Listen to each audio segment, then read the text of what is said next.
Muy buenos días para todos. Vamos entonces a ver la segunda parte, segundo capítulo relacionado con el metabolismo de los aminoácidos. Inicialmente habíamos visto una introducción, unas generalidades sobre el metabolismo de aminoácidos y hoy vamos a ver entonces la parte en la cual vemos el mecanismo, el metabolismo, el ciclo que la evolución desarrolló para eliminar esos excesos de nitrógeno. Y estamos hablando del ciclo de la urea.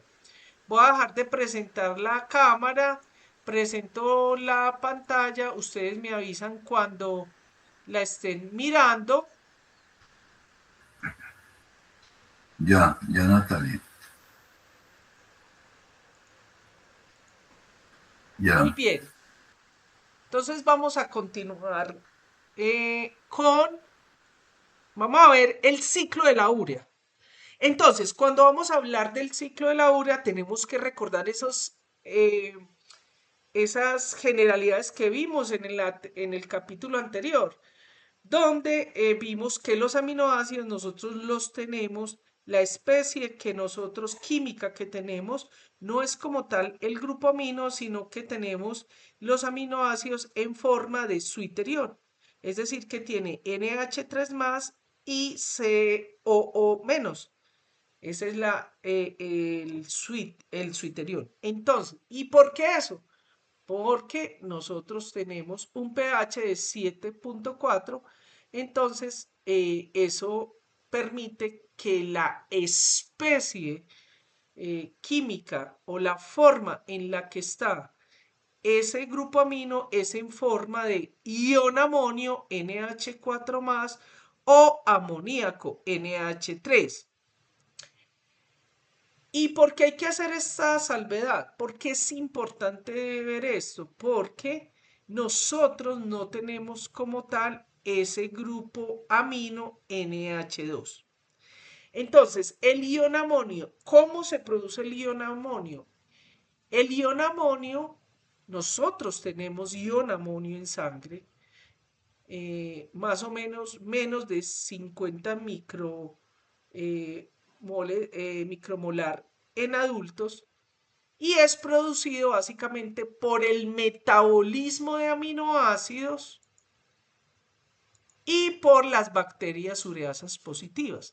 ¿Eso qué significa? Y eso tiene una relevancia terapéutica importantísima porque el ion amonio y el amoníaco se convierten entonces en un biomarcador muy útil para saber cómo está ese estado de ese ion amonio. Entonces, por ejemplo, en la sepsis, el ion amonio es un indicador de cómo va esa infección bacteriana. Entonces, las concentraciones, este es aproximadamente, es el mismo valor a nivel mundial, son 150 micromolar y en recién nacidos a términos entre 50 y 75 micromolar. Entonces recordemos que ese ion amonio se mantiene en ese rango gracias a que nosotros tenemos una vía, un ciclo que permite eliminar esos excesos de compuestos de nitrógeno a través de la urea. Eso es lo que vamos a ver el día de hoy. También es importante recordar el ion amonio versus el amoníaco, o sea, NH4 más NH3. ¿Por qué hay que ponerle un versus? Porque nosotros tenemos las dos especies, o sea, el amonio y el ion amonio y el amoníaco. Más o menos tenemos por cada 9 moléculas de ion amonio, tenemos una de amoníaco. ¿Y por qué se da eso? Porque nosotros, ese amoníaco, o sea, NH3 que es un gas a temperatura ambiente y a presión atmosférica constante, en el plasma, que es una solución acuosa, que tiene un pH de 7,3, entonces la especie dominante va a ser el ion amonio, es decir, el 98% va a ser 98, 99%, por eso le digo, 9 de cada molécula, lo pregunto en el examen, son de ion amonio, 9 de amonio y una de amoníaco. Entonces, ese NH3, que es el que sale del aminoácido, inmediatamente se disuelve en agua, ¿cierto? Y por eso queda ionizado y la forma, como está en sangre, que es un tejido líquido, una solución acuosa, la especie predominante va a ser el ion amonio. Pero ojo, estas sustancias son altamente, el NH3 es altamente volátil. ¿Y por qué inicio esta sesión del ciclo de Laura con eso? Porque usted va a tener para medir qué está sucediendo en su paciente, porque usted va a ver unas manifestaciones clínicas del sistema nervioso, porque estas dos especies son extremadamente neurotóxicas. Entonces, neurotóxicas, y ya vamos a ver por qué, entonces usted las va a medir. Por eso, cuando se va a medir el ion amonio o amoníaco, usted como médico, así sea muy especialista, muy pediatra, muy urgentólogo, muy lo que sea, muy intensivista, usted tiene que vigilar que ese ion amonio, ese amoníaco, sí se esté midiendo adecuadamente. Se debe medir uno con equipo de gases. Segundo, se debe tomar en el lugar, o sea, en la cama del paciente o en el lugar donde está el paciente, inmediatamente colocarlo en hielo y transportarlo hasta el laboratorio en hielo y debe ser procesado antes de la media hora. Si usted recibe el reporte de estos biomarcadores después de media hora o de más de una hora, no se le debe creer. Por eso se dan tantos falsos resultados con este biomarcador. En Colombia es muy mal utilizado este marcador. Hoy en día, por nanotecnología, existen los DOT, que son como un datafono que se mide en la cama del laboratorio. Aquí en Colombia se utiliza solo en urgencias, en cuidados intensivos. Pero en los países desarrollados se hace en la cama del paciente. Entonces, inmediatamente usted tiene el resultado. Se mide toda eh, la brecha anónica, todo se mide ahí en ese dispositivo. Bueno, ahora, ese nitrógeno, entonces resulta que nosotros los animales tenemos que eliminar ese exceso de nitrógeno.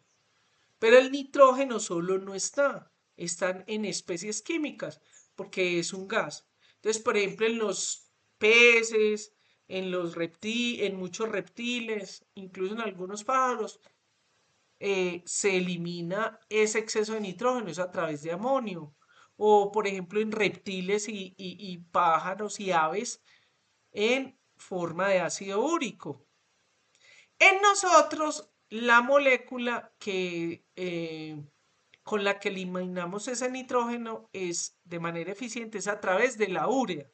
La urea es una molécula muy sencilla, fíjese que es este grupo ceto con dos grupos amino.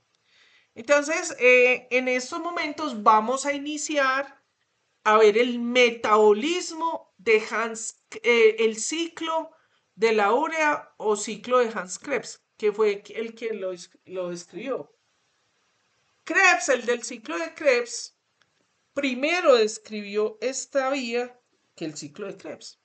Entonces voy a utilizar este dibujito que me gusta mucho porque no he encontrado hasta el momento otro dibujito más, como más, así como les gusta a ustedes, colorido, didáctico, que les permita entender cómo es que se se hace esto. Entonces, vamos a hacer cada una de las reacciones. Les voy a decir en estos momentos los códigos de este dibujito para que lo pueda entender mientras yo voy dando el discurso. Entonces, fíjese que aquí tenemos esto que es en azul, es el citoplasma, y esto que vemos aquí en rosas y rosados es la mitocondria. Estas son las crestas mitocondriales y vamos a ir haciendo cada una de las reacciones. Nótese usted que aquí hay unos colores en amarillos, en morado, azul, no sé cómo lo verán allá ustedes, donde nos va a indicar de dónde procede cada una de las partes de la urea, es decir, el grupo ceto y los dos aminos que constituyen la urea. ¿Correcto? Lo pregunto en el examen, ahí le digo una pregunta, ¿de dónde? Y eso es pregunta, no creo que es que yo me lo inventé, eso lo copié de examen internacional. ¿De dónde proceden los grupos aminos de la urea?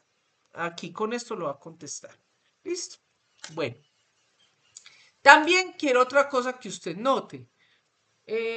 Si me corrige el profesor, si es que han habido nuevos cambios, que yo sepa, no, pero pues hoy en día hay tanta información que uno no sabe. Hasta el momento, lo que estamos viendo aquí es la primera reacción del ciclo, porque no es una vía, es un ciclo, porque se cierra y vuelve, ¿cierto? Es un ciclo. El ciclo de la urea. La primera reacción está dada por esta enzima que es la CPS1, la carbamoil fosfato sintetasa. Tenemos que esta enzima es sensible a un compuesto que es el acetilglutamato.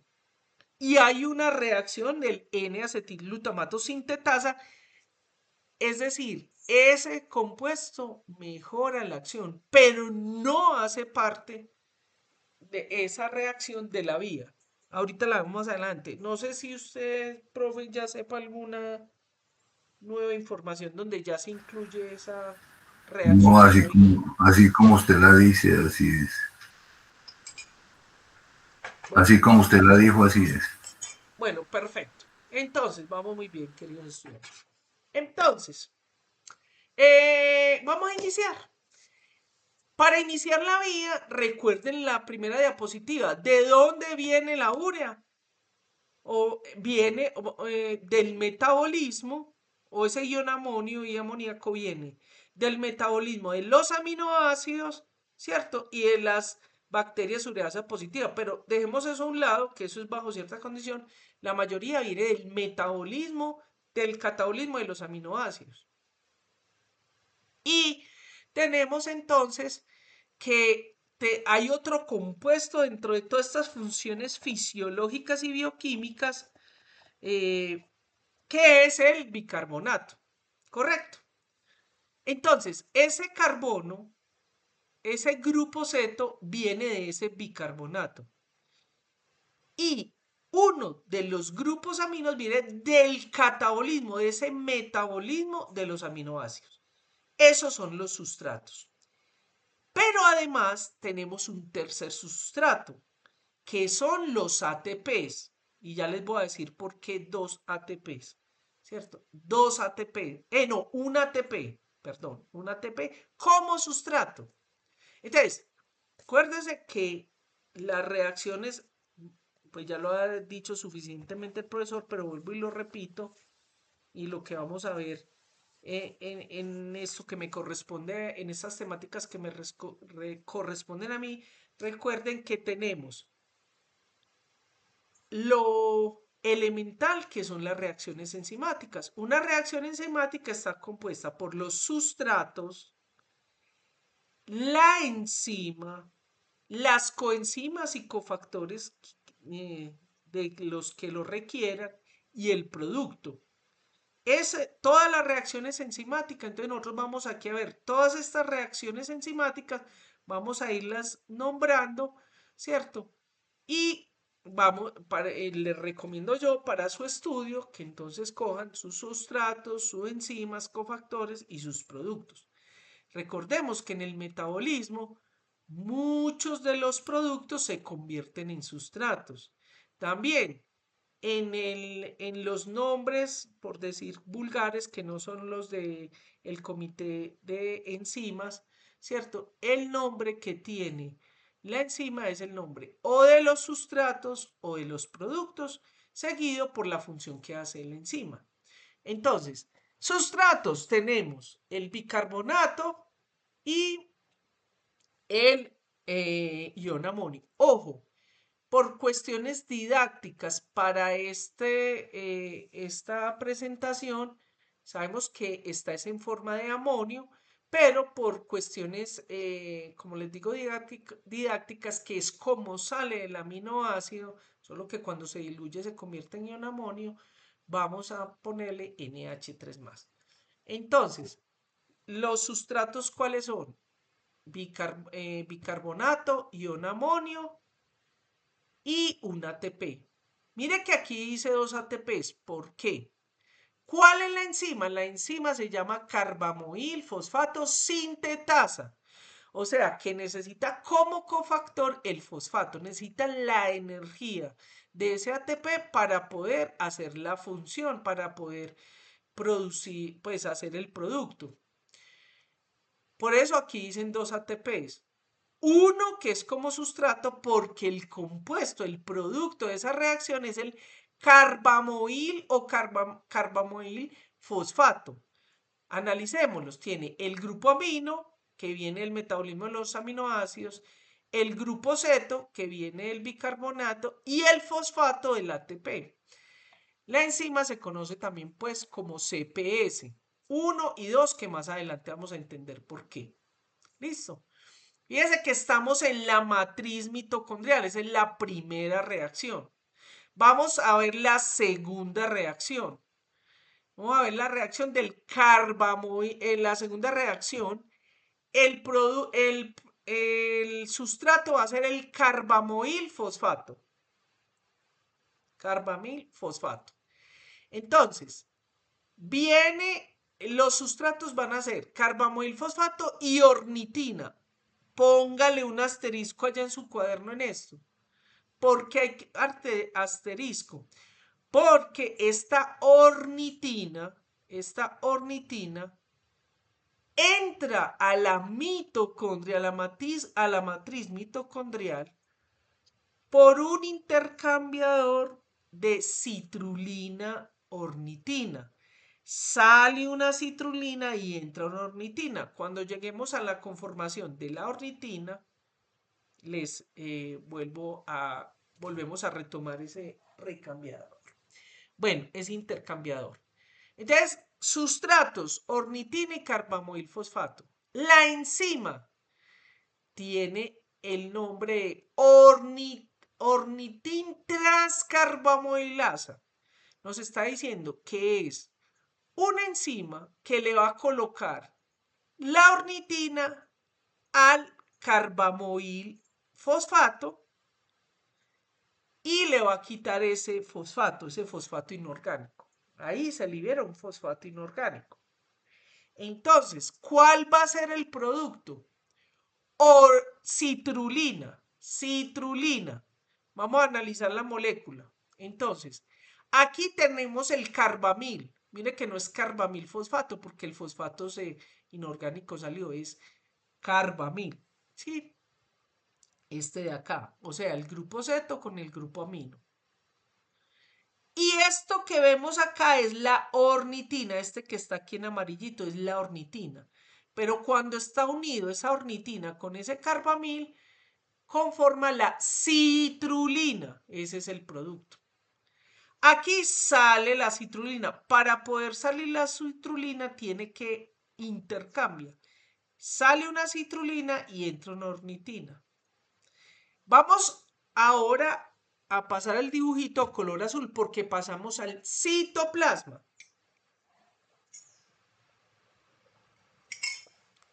Al citoplasma. En el citoplasma entonces tenemos la citrulina. Pasemos a la siguiente diapositiva. Entonces, ¿Cuáles van a ser los sustratos de la tercera reacción? Ay, espera un momentico que me olvidé una cosa muy importante. Entonces, esta ornitin transcarboinmodulasa es la que se conoce como OTC. Se me olvidó eso en inglés antes de salir del citoplasma, algo muy importante.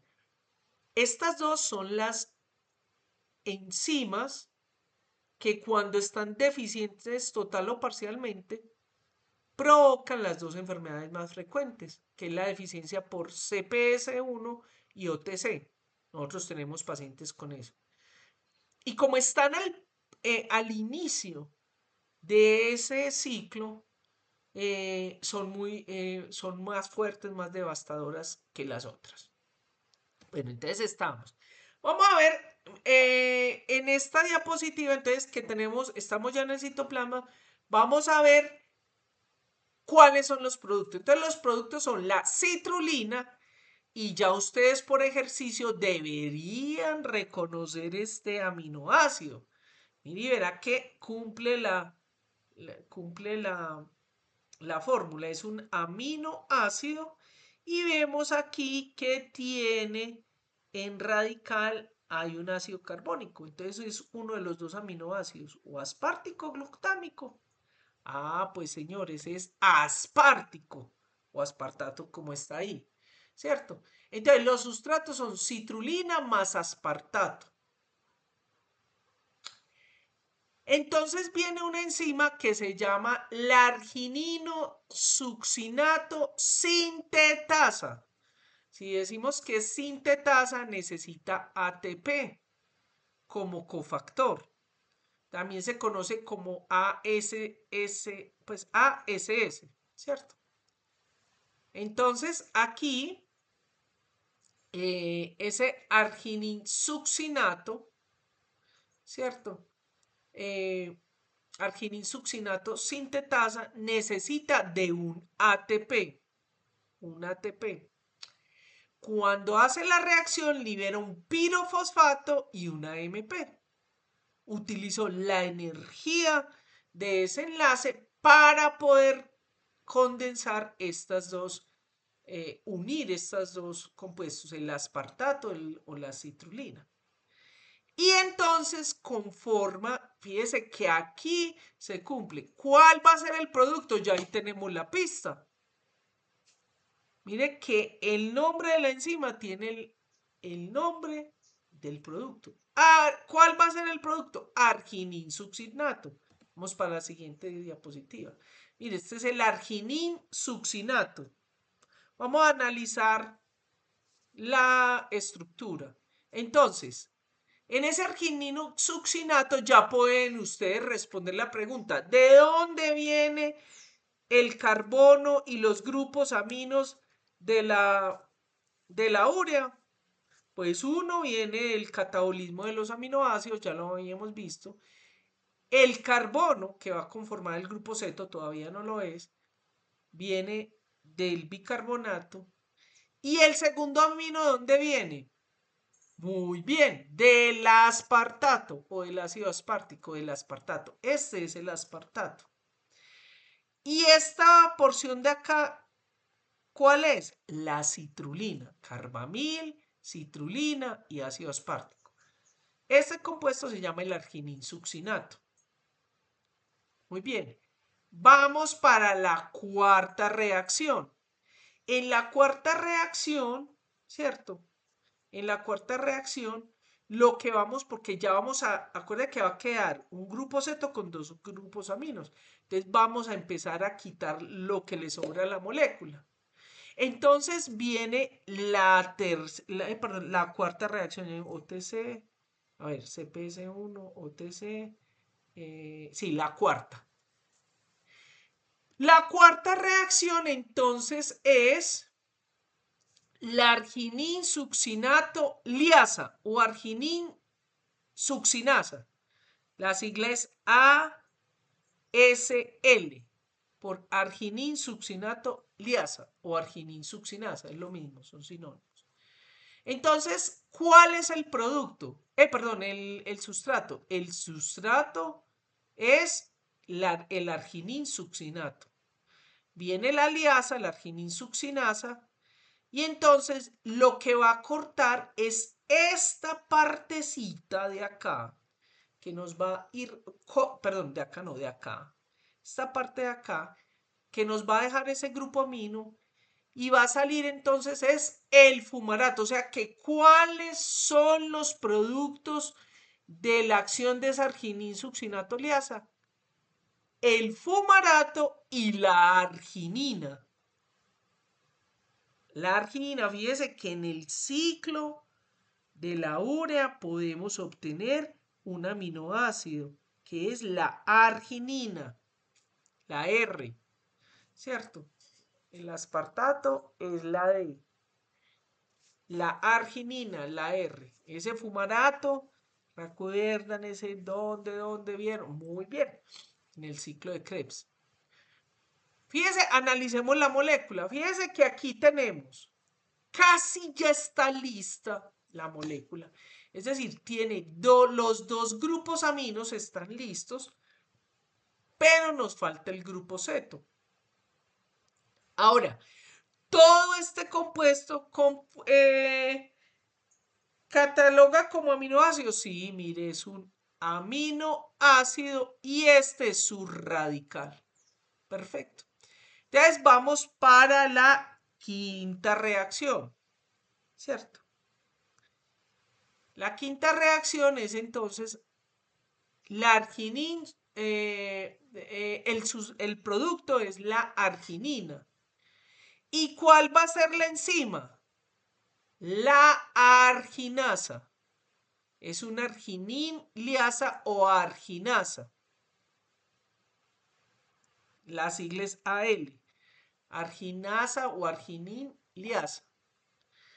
Dependiendo el libro donde usted lo estudie, algunos tienen el agua como sustrato y otras como cofactor.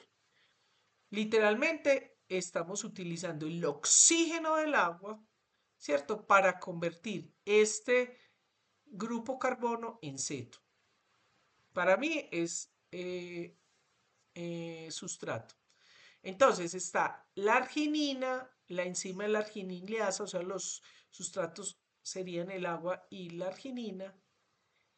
Y entonces esa argininiasa lo que va a hacer es cortar este pedacito de acá y conforma entonces la urea. Señoras y señores, hemos tenido ya el producto que es la urea. La urea. La urea NH2, NH2, grupo Z. ¿Qué pedazo de aquí quedó? ¿Recuerdan este pedacito donde lo habíamos visto? Muy bien. Esta parte de la molécula es la que conforma la ornitina. O sea que el producto de esa arginasa es la urea y la ornitina. ¿Recuerdan que les había dicho que hicieran un asterisco? Sí, señores. Ese asterisco es porque para entrar a la célula, esa ornitina lo hace a través de ese intercambiador que es ornitina y citrulina. Sale una citrulina, entra una ornitina. Sale una citrulina, entra una ornitina. Y hasta aquí hemos visto el ciclo de la urea. Bien, entonces, resulta que en el organismo nosotros permanentemente vamos a estar produciendo ese grupo, está saliendo de los aminoácidos ese amoníaco. Y al estar en solución, pues se convierte en ion amonio. ¿Sí? Miremos aquí los tres casos más específicos. Esta figura es del libro de Matthews. Bien, entonces, está, por ejemplo, en la mayoría de los tejidos, ¿se acuerda que ahorita les había mencionado, o ahorita no, sino en la primera, en el primer capítulo, el primer espacio, que la glutamina y el glutamato era de los aminoácidos que estaban muy involucrados en ese flujo de nitrógeno, de amoníaco y de ion amonio. Y básicamente es porque el glutamato y la glutamina, el glutamato y la glutamina son aminoácidos de 5 carbonos. El glutamato tiene un grupo amino y la glutamina tiene 2 grupos aminos. Por esa razón, el glutamato y la glutamina pueden llegar en un momento determinado a ser terapéuticos en las terapias de fluidos para promover ese flujo del nitrógeno. Entonces, cuando tenemos glutamato, mire que ustedes ya aquí pueden determinar si esto es una transaminación o una aminación oxidativa o una aminación. Fíjese que aquí está cogiendo del medio el ion amonio, el glutamato lo recibe y queda convertido en glutamina a través de la glutamina sintetasa. En el músculo pasa lo mismo. Recuerden que el músculo básicamente es un tejido compuesto de proteína, ¿cierto? En algunos textos incluso refieren esos tejidos como esos depósitos, aunque para los aminoácidos no existen depósitos como tal, pero podríamos decir que algunos textos lo refieren así como depósito de proteínas. Entonces, esos aminoácidos que están ahí haciendo una acción estructural, en un momento determinado pueden tomarse esos aminoácidos, miren aquí eh, igualmente toma ese ion amonio, ¿cierto? Por la glutamato deshidrogenasa, y entonces se convierte en glutamina o glutamato, dependiendo, aquí es en glutamato, y entonces ese glutamato que tiene ese grupo amino, ¿cierto? Por eso mire que es el flujo del nitrógeno.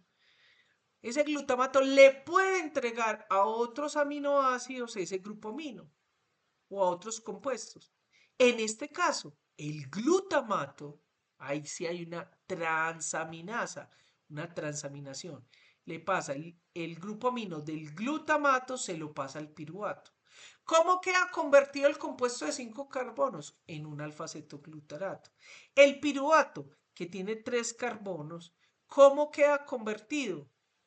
Con los mismos 3 carbonos, pero tiene un grupo amino. Entonces queda convertido en alanina. Y aquí vamos a cerrar, vamos a ver al hígado para que entendamos entonces el ciclo de glucosa-alanina, que es tan importante como proveedor para el mantenimiento de esa homeostasis calórica representada en glucosa. Muy bien, veamos ahora en el hígado. En el hígado, ¿dónde se sintetiza, se metaboliza, se sintetiza, se produce la urea? En el hígado. En el hígado es donde se produce la urea. Entonces, recuerden que el corazón del metabolismo es el hígado, aquí es donde se dan la mayoría de funciones metabólicas. No quiere decir que en las otras células no se dan, pero atenuadas. Claro que la urea se produce en el hígado. Entonces, aquí vamos a tener el metabolismo de todos los aminoácidos, ¿cierto? Entonces, todos esos excesos del catabolismo de los aminoácidos van a tener eh, como producto el ion amonio, que lo catabolizamos o produciendo urea para eliminarlo por la orina. ¿Correcto? Ahora, cuando nosotros requerimos, necesitamos glucosa, porque por cualquier razón esa homeostasis está desbalanceada, no hay homeostasis, se pierde la homeostasis porque hay una disminución, hay una hipoglicemia, hay una disminución de la glucosa, y recordemos que esa glucosa la necesitamos tenerla en tiene que haber una homeostasis de esa glucosa por la dependencia de algunos de estos órganos, de algunos órganos y tejidos de este compuesto, la glucosa. Entonces, pues en ese metabolismo que nosotros hacemos, vamos a producir piruvato. Entonces, ese piruvato entra por gluconeogénesis a conformar glucosa. Entonces, como la glucosa es para mantener la homeostasis del sistema, esa glucosa va al músculo porque necesitamos que no se colapse el músculo y ahí va a proveer de energía, ¿cierto? Entonces, se hace la glucólisis, produce el piruvato y el piruvato tiene dos destinos, ¿cierto? O hacia el ciclo de Krebs, bueno, otros compuestos, pero ese piruvato en estas condiciones lo necesitamos como sustrato para que nos reciba el grupo amino, ¿cierto? Para poderlo convertir en alanina. Para que esa alanina que va al hígado, esa alanina le entrega al alfa-cetoglutarato el grupo amino, ¿sí? El grupo amino, y al entregar ese grupo amino, mire que ahí está el flujo de estos aminoácidos en el nitrógeno, la alanina queda convertida en piruvato y se cierra el ciclo. Este es el ciclo de glucosa-alanina. O sea, que en esos casos que vimos de baja proteína, como fue el cuachorco y el marasmo, el ciclo de la glucosa y la alanina está siendo protagónico. ¿Correcto? Bien. Punto y aparte. Vamos entonces ahora rápidamente. Bueno, quiero hacer una... profe, falta un cuarto para la una. Sí, Natalia. Entonces, yo diría, pues para no saturar mucho a los chicos, hagamos una sesión, o sea, esta parte de los defectos del ciclo de la urea como introducción pues, o sea, lo vemos en la siguiente clase, porque ya falta un cuarto. Entonces, para no Me dejar parece perdido el bien. tema. Me parece bien. Me Listo, parece entonces bien, voy Natalia. a detener la Estoy de, grabación.